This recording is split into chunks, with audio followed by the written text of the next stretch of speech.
divorced in front of family for being poor.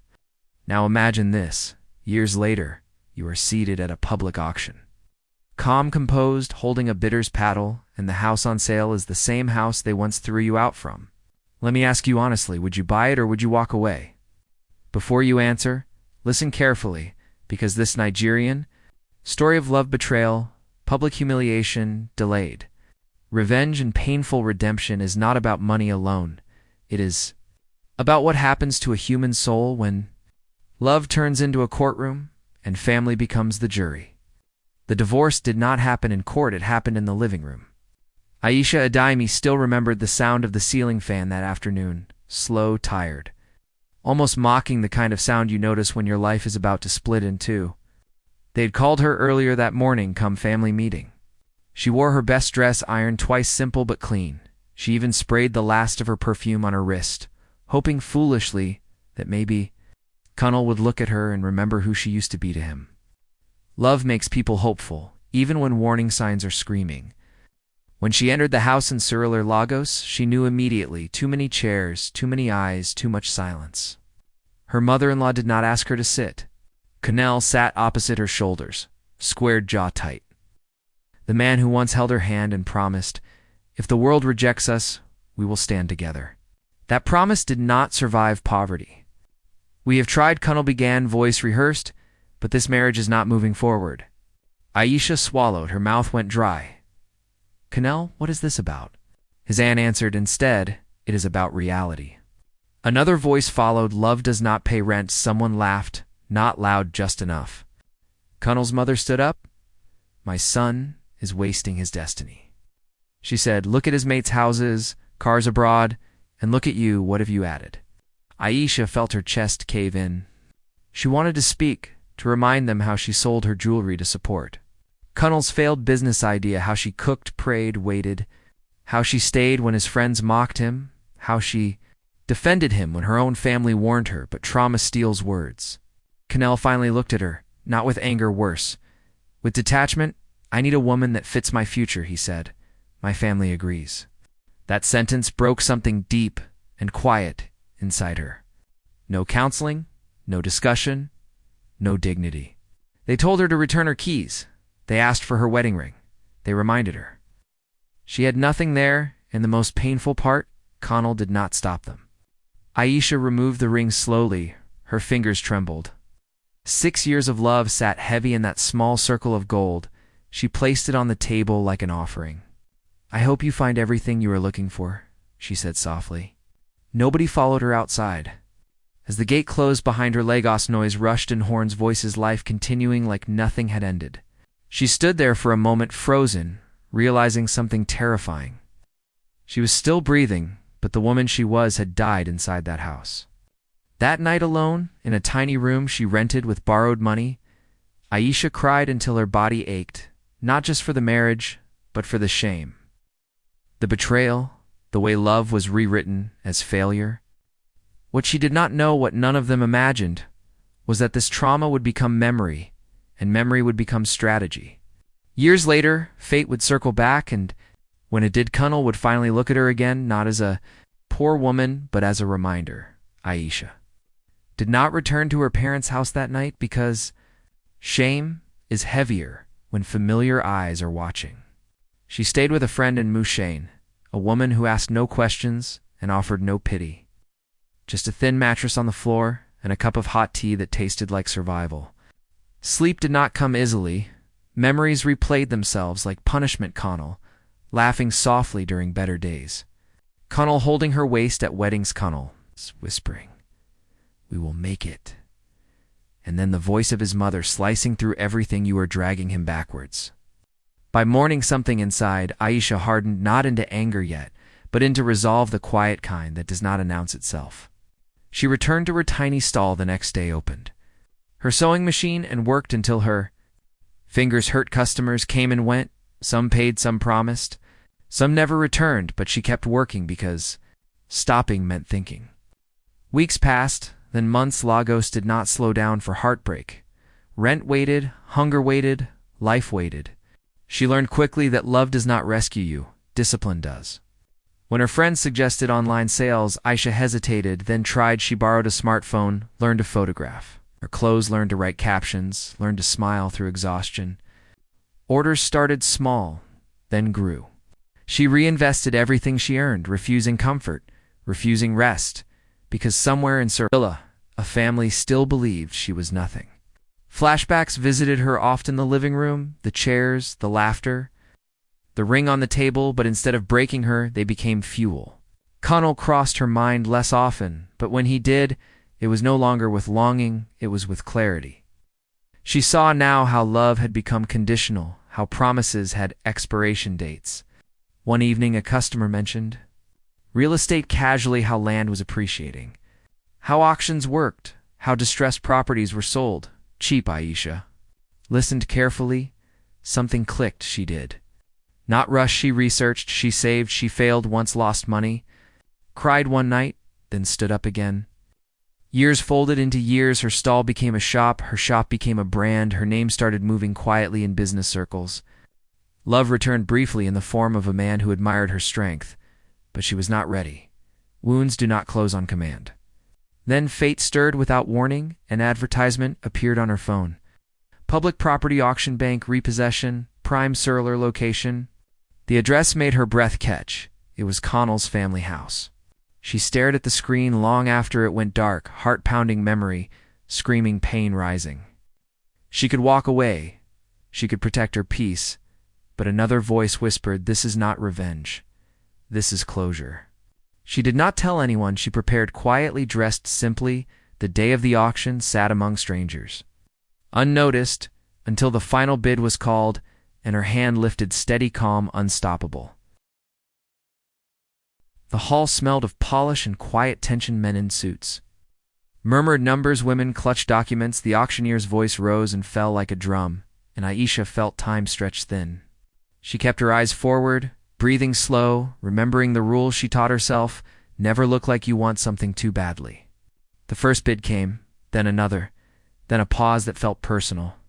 When her turn arrived, she raised her paddle once, clean, decisive, and the room shifted. Heads turned, calculations changed. A man beside her frowned and countered. She answered without blinking. Each bid peeled a memory from her chest, the gate closing, the ring on the table, the word poor echoing like a slap. The numbers climbed and then stalled. The auctioneer scanned the room. Final call. His gavel hovered and fell. Sold. The word landed softly, yet it shook her bones.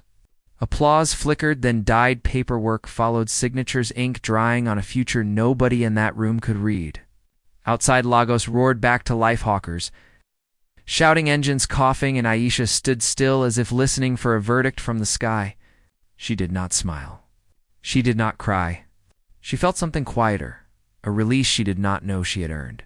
News traveled faster than she expected, because shame always has good reception. Connell heard from a cousin, who heard from a neighbor, who heard from the bank. The house had been repossessed. Debts had piled silently while pride posed for photos.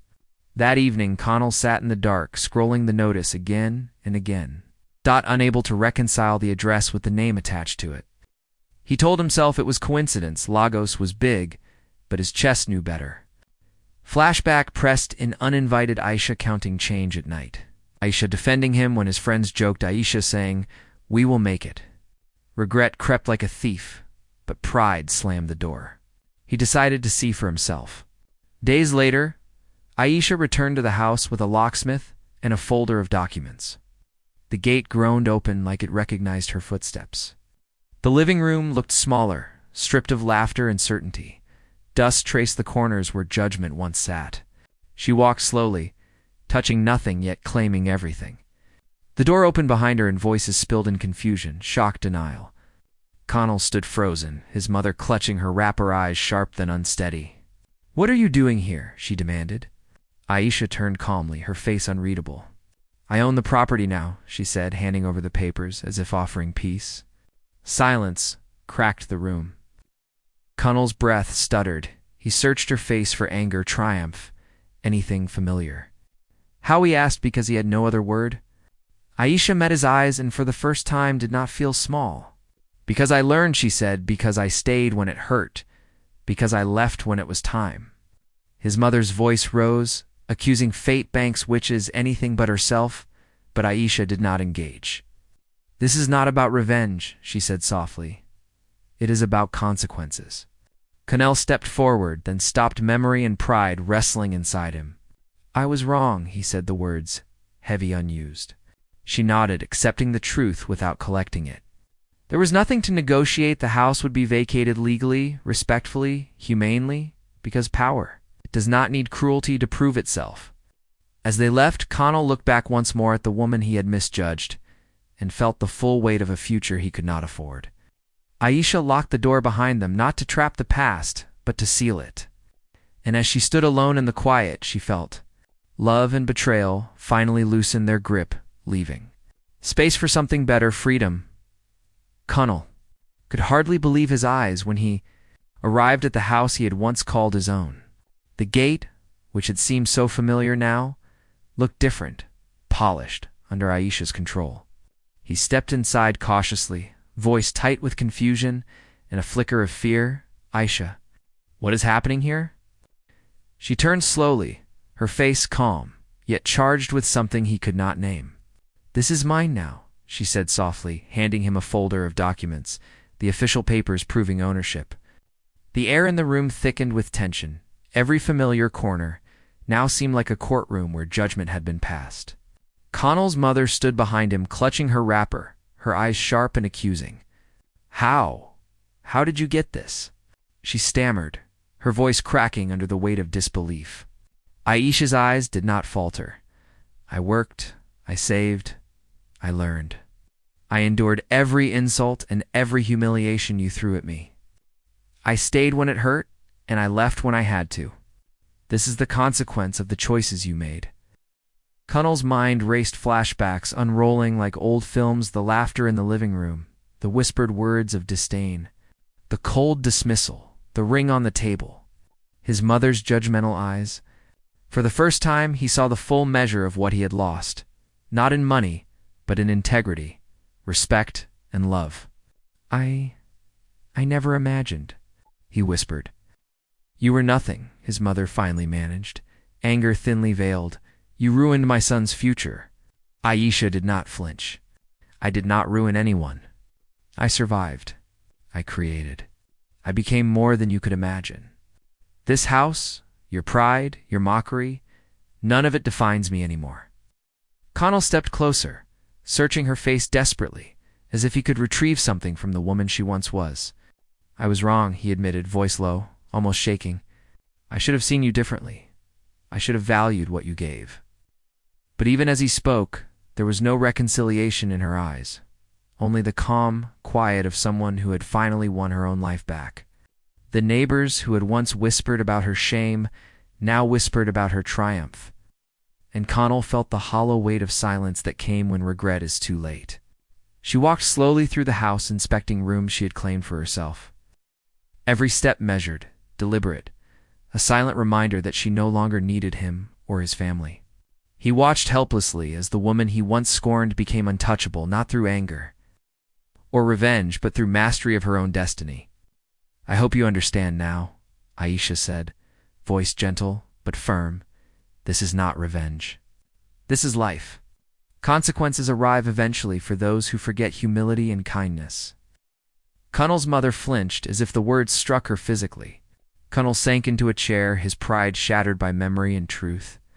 And in that moment, he realized that humiliation does not just hurt the one targeted, it shapes the one who survives it. Aisha left him there, standing in the empty corridors of what had once been familiar, locking the doors behind her not to trap the past, but to seal it permanently. Lagos carried on outside the walls, horns blared, music spilled from nearby streets, hawkers shouted, life refused to pause. But inside that house, the silence was complete, weighted with lessons learned too late. Aisha stepped into the street, the sun casting long golden streaks across her figure. Her heart steady, her mind clear, and for the first time in years, she felt the simple, pure luxury of freedom. Freedom from shame, from judgment, from dependence, and from the people who had once defined her as less. She walked without looking back because victory does not need witnesses. And the city seemed to hum around her as if acknowledging the story of survival, strength, and relentless courage. Somewhere in Sur Canal, reflected on the house, the loss, the woman he underestimated, feeling a hollow ache where pride and arrogance had once lived. Meanwhile, Aisha disappeared into the bustle, not as a victim, not as a shadow of the past, but as a force alive with purpose, proof that betrayal can forge not weakness, but unshakable power. And in the end, that power is the only revenge truly worth having. Months passed, and Aisha settled fully into her new life. The house, now more than a symbol, it was a fortress of her survival and hard-earned success. The neighborhood watched quietly, some in awe, some in disbelief, whispers traveling faster than she could imagine. Business calls, clients, shipments, meetings. Each day carved her closer to the woman she had always known she could become. Yet sometimes at night, alone in her room, memories returned like unwelcome ghosts. The laughter in the living room, Connell's whispered promises, the harsh judgment, the public humiliation. They were no longer wounds, but lessons, and she held them gently, knowing they had fueled every step she took. One evening a letter arrived, delivered by a messenger who looked nervous, hesitant. It was from Connell. She unfolded it slowly, the handwriting familiar, the words shaky but deliberate. I cannot stop thinking about what I lost. Not the house, not the money, but you. Can we talk? She read it twice and placed it down without replying, feeling a strange mixture of satisfaction and unease.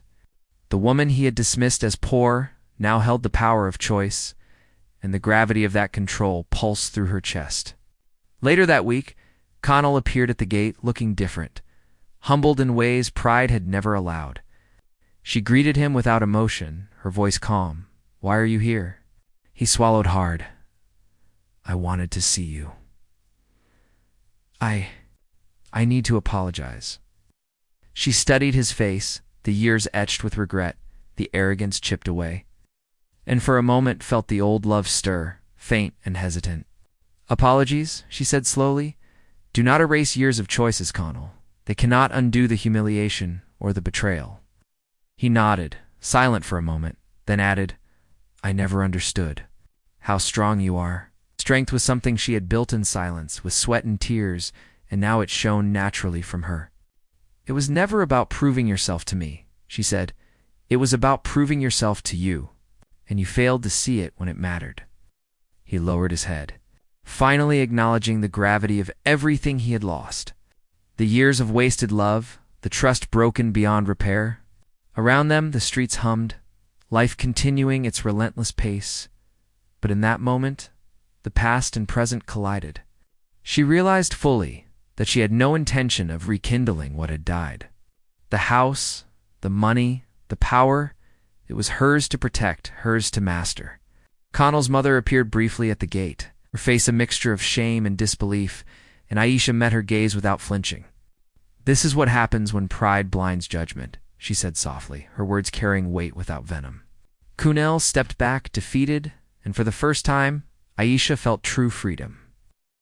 Unshackled from the ghosts of judgment and betrayal, she walked through her home slowly, touching the familiar furniture, breathing in the scent of control and agency, and realized that revenge was never about cruelty. It was about transformation, survival, and undeniable presence.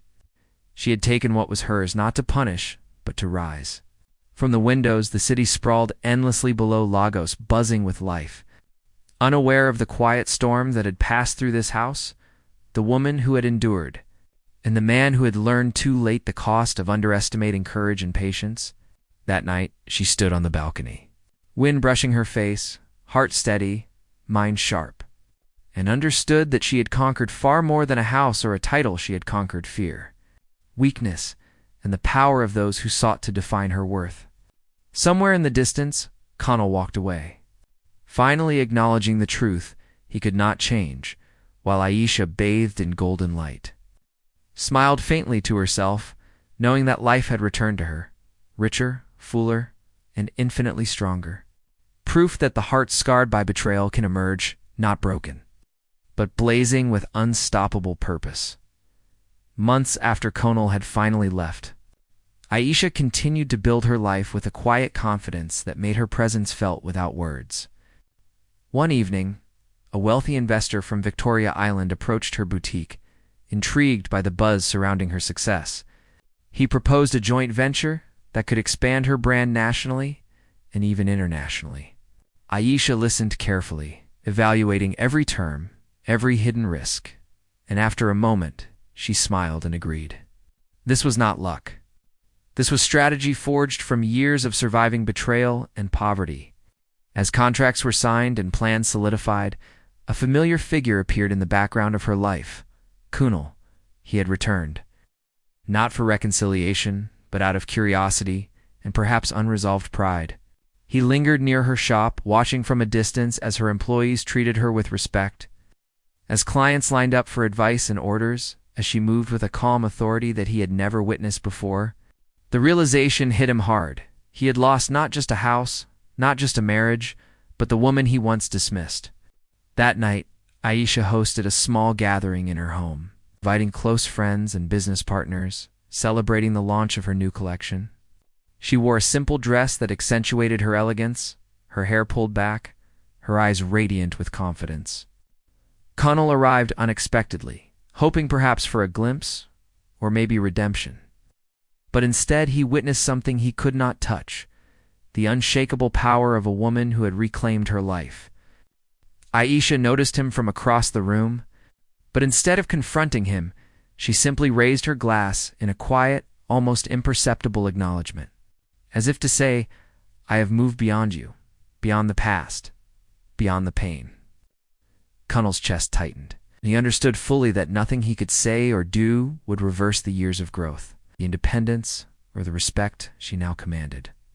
That night, as Lagos light shimmered across the streets, Aisha stood on the balcony reflecting on her journey. From the humiliation in the living room to the mastery of her own destiny, she thought of every sleepless night, every sacrifice, every moment she had doubted herself, and felt a profound sense of triumph. Not revenge, not anger, not even money defined her now. Her power was in her resilience, her dignity, and her freedom. Kunal left without speaking, a silent acknowledgement of his defeat. And Aisha realized for the first time that closure was not about confrontation but about living fully, unapologetically, and joyfully. Weeks later, she purchased additional properties in the city, invested in community projects, and began mentoring young women who had faced similar betrayals. Her story, once a tale of shame, became a symbol of empowerment. She never returned to the past. It was sealed like the doors of the house she had bought, a testament to her endurance. One morning, as she walked through her bustling store, her assistant whispered about an old neighbor who had tried to belittle her long ago. Aisha smiled faintly, the memory no longer painful but instructive. She had taken the sting of betrayal, folded it into lessons of strategy, patience, and courage, and emerged victorious.